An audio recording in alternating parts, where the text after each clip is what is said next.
हम वही करेंगे जिससे भारत का फायदा हो। हमें क्या लेना देना है विगर मुसलमानों से?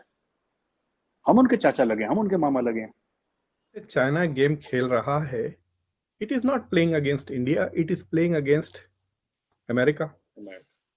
चाइना के साथ हमारा $125 अरब की ट्रेड है।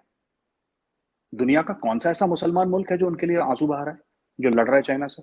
India will not miss this opportunity कि वो अपनी लीडरशिप सिग्नल करें। श्री नरेंद्र मोदी जी जो हैं वो भारत के प्रधानमंत्री हैं, वो चाइना के प्रधानमंत्री नहीं हैं। वो किसी मुस्लिम कंट्री के प्रधानमंत्री नहीं है, वो भारत के प्रधानमंत्री हैं। भारत को अगर लगेगा कि वीगर मुसलमानों का मामला उठाने से भारत को फायदा है तो भारत उठाएगा। अगर भारत ने पिछले 10 सालों में अपनी पोजीशन 11 नंबर से लेकर 5 नंबर पर ले आया है इकॉनमी में। है इस वक्त अमेरिका के अंदर हर बड़ी जो फॉर्चून 500 कंपनी है उसका सीईओ इंडियन बैठा है। अब वो हर चीज चाइना से सारी इंडस्ट्री उठा के ले जाना चाहता है भारत में। भारत को लगेगा उसके फायदे में नहीं तो भारत नहीं उठाएगा। It's very, this is how foreign policy works. मुझे नहीं पता पाकिस्तान में इतना क्यों कंफ्यूजन है इस चीज में। क्रैकर्स न्यूज़ में आपका स्वागत है दोस्तों। आज पाकिस्तानी मीडिया में इस बात पर डिबेट हो रही है कि आखिर भारत ने, जहां यूनाइटेड नेशन में उइगर मुसलमानों के ऊपर चर्चा हो रही थी और वहां पर मतदान होना था चीन के विपक्ष में, भारत ने इस वोटिंग में भाग नहीं लिया। तो पाकिस्तानी मीडिया इस बात पर हैरान परेशान है कि आखिर भारत ने अपने सबसे बड़े दुश्मन चीन को यूं ही क्यों जाने दिया, उसको क्यों नहीं वोट किया उसके खिलाफ। लेकिन इन पाकिस्तानियों की बुद्धि हमेशा क्षणिक बुद्धि इनके अंदर है, ये हमेशा पास का फ़ायदा देखते हैं। ये नहीं जानते आखिर चीन अगर कश्मीर के बारे में अगर चीन बोलता है तो हमारे पास उनकी दुखती नस उइगर मुसलमान हैं। भारत सही समय पर सही स्टेप लेगा। ये पाकिस्तानी इसी बात पर हैरान परेशान है कि तुरंत क्यों नहीं लिया एक्शन, क्यों ऐसा कर दिया, क्यों चीन को छोड़ दिया।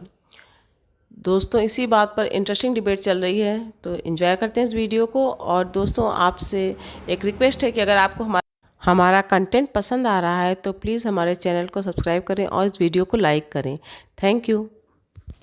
कहा कि वीगर मुस्लिम्स के खिलाफ आप लोग बहुत आवाज उठाते रहे, इंडिया की तरफ से आवाजें उठती रही, लेकिन उसके बाद जब वोट करने का मामला आया तो आपने उनके खिलाफ वोट नहीं किया। आपकी तरफ से तो आपका तो बड़ा वो जिसे दुश्मनी दुश्मनी ये सब कुछ भी चलता है, तो आपके पास तो ये मौका था, टाइम था कि आप हिट करते, और आप ऐसा क्यों हुआ? क्योंकि हमारा फायदा नहीं है इसमें। हम वही करेंगे जिससे भारत का फायदा हो। हमें क्या लेना देना है विगर मुसलमानों से? हम उनके चाचा लगे, हम उनके मामा लगे हैं। चाइना के साथ हमारा $125 अरब की ट्रेड है।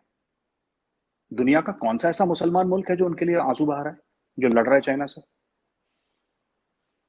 हम चाइना से अपने मैटर सॉर्ट आउट कर। देखिए मैं आपको बताता हूं, श्री नरेंद्र मोदी जी जो हैं वो भारत के प्रधानमंत्री हैं, वो चाइना के प्रधानमंत्री नहीं हैं।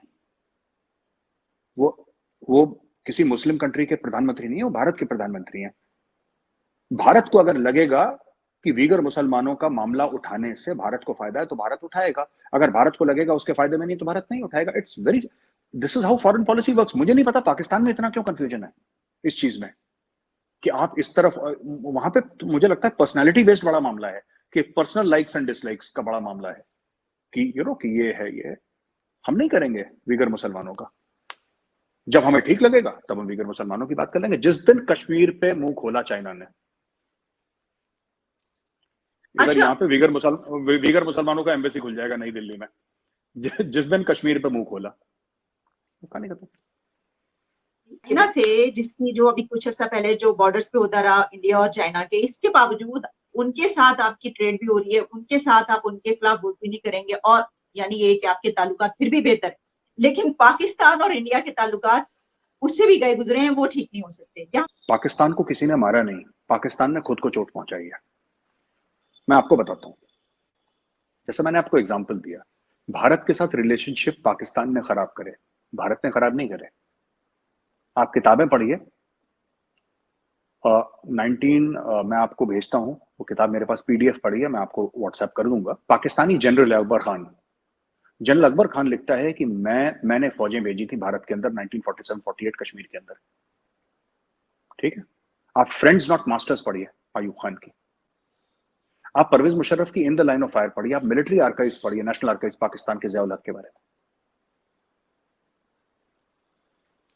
छाती ठोक के डिक्टेटर कहता है कि मैंने भारत के ऊपर अटैक करा, वो लिख रहा है मैंने भारत, और पाकिस्तानी कहते हैं कि बड़ा अमन पसंद मुल्क। मुझे ये बात ही समझ में नहीं आती। आपका जो प्रेसिडेंट है उस वक्त और जो आर्मी चीफ है वो कह रहा है मैंने भारत के ऊपर अटैक करा, और पाकिस्तानी कहते हैं कि हमसे ज्यादा अमन पसंद मुल्क कोई है ही नहीं, हम तो करते ही नहीं, भारत ही हमें परेशान करता रहता है।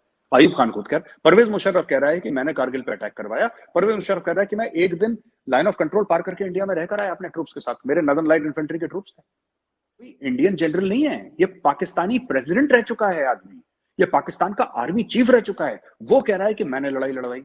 ऑपरेशन जिब्राल्टर क्या था 1965 का?